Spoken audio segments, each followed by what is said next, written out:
Con l'uscita di Giorgetti che ha parlato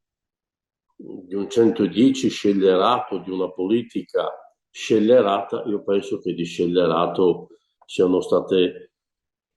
le scelte fatte ieri, scellerate perché, come sapete, i numeri sono estremamente gravi. Per scendere un po' del nostro Veneto, parliamo di 6 miliardi e 3 circa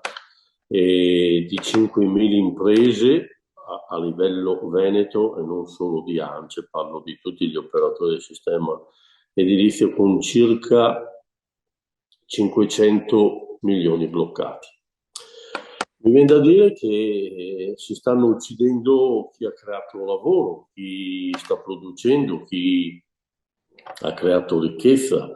chi ha fatto un terzo del PIL nazionale, chi la nostra Italia l'ha sostenuta con un'economia vivace e importante per tutti quanti. Abbiamo fatto un terzo del PIL, non è poca cosa. D'altra parte Giorgetti è un fedele ministro di Draghi e ha eseguito gli ordini e quindi secondo me il boia ha veramente tirato la cordina e sulle teste dei nostre imprese sta cadendo l'ascia e quindi è